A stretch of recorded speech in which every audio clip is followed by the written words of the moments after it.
Okay, so this video is about what you see in the title.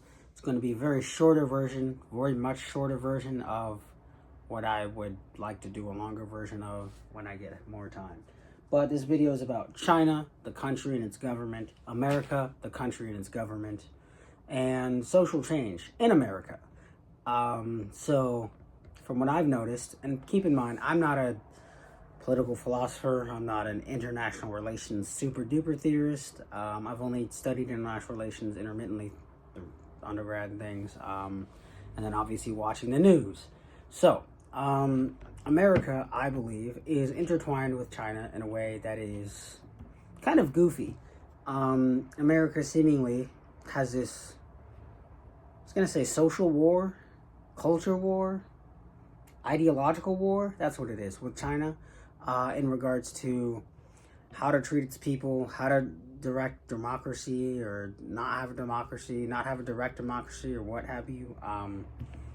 It's very fascinating because as you can see, China has some things that Americans would call rough, I don't know, like censorship in regards to Tiananmen Square or the ongoing conflict between who's the real China with Taiwan and China and things of that sort. And then I'm no Chinese political scientist, but I think from what I've gathered is that China seems to have critique the United States and how it functions in its democracy and how it doesn't produce the best results for everybody. And I think China sometimes talks about the struggles or the hypocrisies of the United States in its ways of trying to be a world leader, but subtly failing its own people, just actively, I should say. So yeah, it's a very interesting thing. And so what got me thinking about this is DeepSeek versus ChatGPT or OpenAI or whatever the fuck. I'm not read up on this either.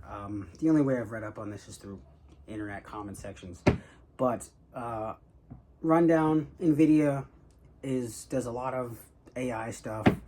Their stock has been going up exponentially throughout the past 3 or 4 years. And their stock essentially crashed today, yesterday, and the day before due to, I think, what a Chinese company, OpenAI source called DeepSeek. NVIDIA is a closed source, and then DeepSeek, NVIDIA and ChatGPT and things of that, they're all kind of go together in the same thing. Those are closed source, and then DeepSeek is open source, and I don't know these terms, but I think open source means that it's not for profit, and it's not the code isn't like held on to by one person or one group of people. I could be totally wrong on what that means, but I'm just kind of taking a wild guess. Anyway, so yeah, so stock price of NVIDIA has crashed completely. It went down from like $10 to $25 from yesterday to today. Anyway, that's not important. What's important is the conversation about American democracy, America, how it functions in China, and how it subtly influences the United States and its policies and economic policies through indirect action. So the open source thing, for one thing, the open source DeepSeek, because it's open source or whatever, it has allowed the rest of the world to be in on AI and things of that sort, versus NVIDIA and ChatGPT were closed, making it only accessible for a certain number of people. And yeah. My point was, I was reading in the comment section of one of the videos talking about this, and someone who I think was Chinese was talking about how the United States has everything for profit, the college, like going to college is for profit and things of that sort. And they talked about how in China it's not for profit, it's free or something. If it's not free, it's like extremely reduced or whatever. And I found that a super interesting comment because I think about how in the United States generally, we try to, when I say we loosely, I mean the people who do financial things, try to move the needle in ways that benefit the people who live in the United States. So stockbrokers, things like that. And I think having this OpenAI system in China doesn't benefit one person or a group of people, it benefits everybody. And I think that's somewhat of an interesting tidbit on how the United States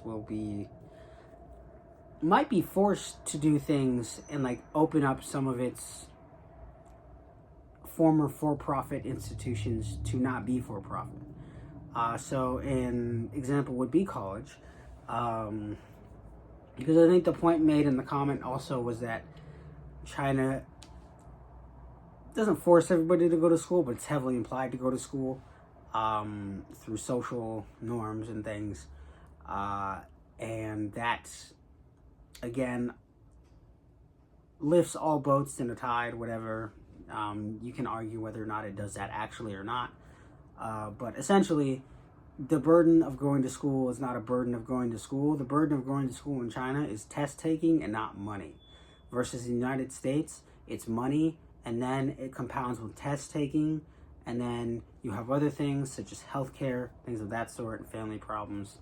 And of course, there are probably family problems for people in China too, but I think it weighs a little bit differently over there versus over here. So my theory is that China is going to influence America or force America to have more for public options. So I think at some point, some of these universities are going to be structurally free for people to go to. And it's not because they're going to want to do this, but I think it's going to be because they want to compete with China and compete with their government and how they do things and economics wise and all this other shit.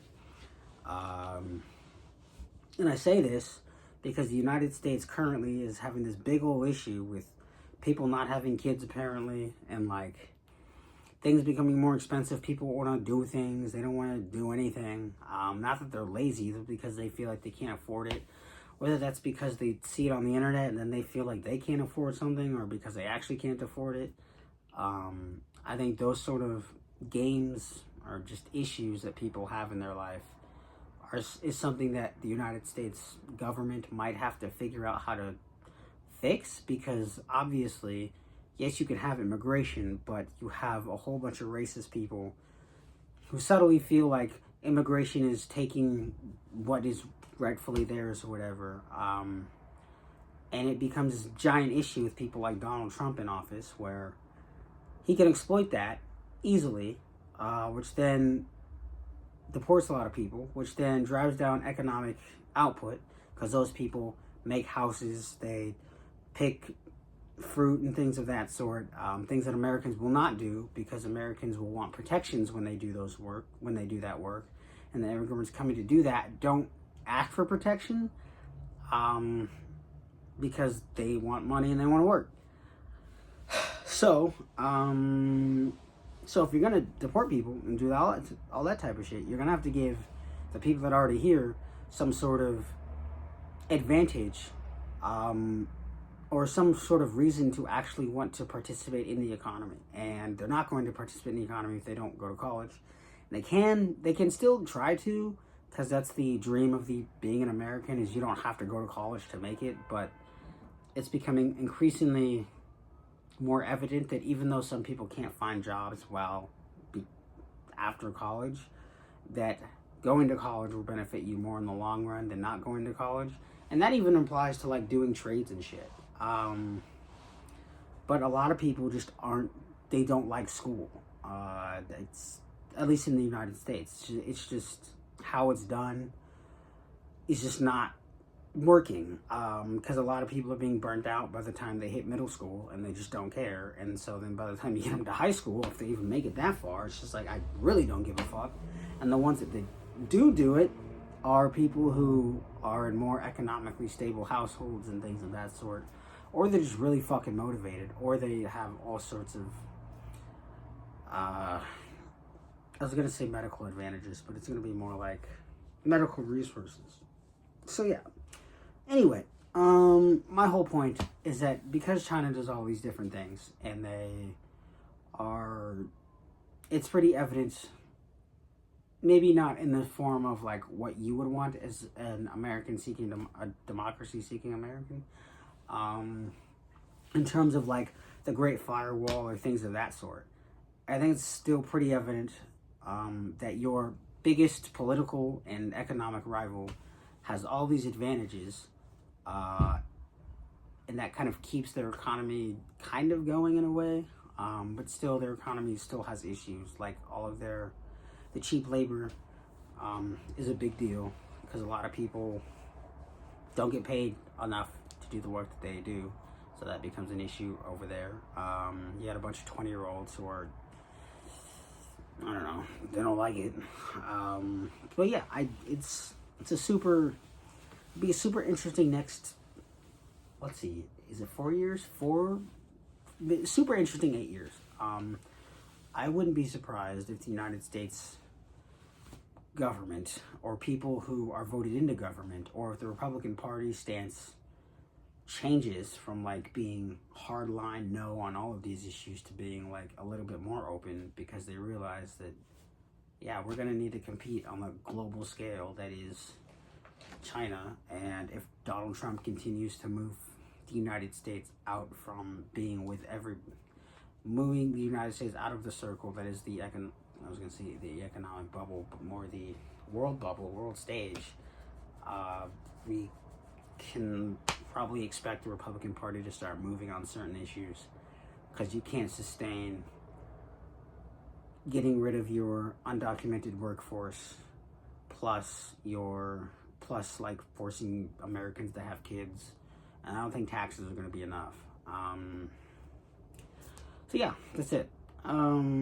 Probably also updating the federal minimum wage. That'll probably be like the first thing that they do before they move to the more drastic measures of like free college and shit. But yeah, it'll be interesting to see. The next 8 years are going to be fantastic to watch. So yeah, that is all I have. Okay, now I'm going to go.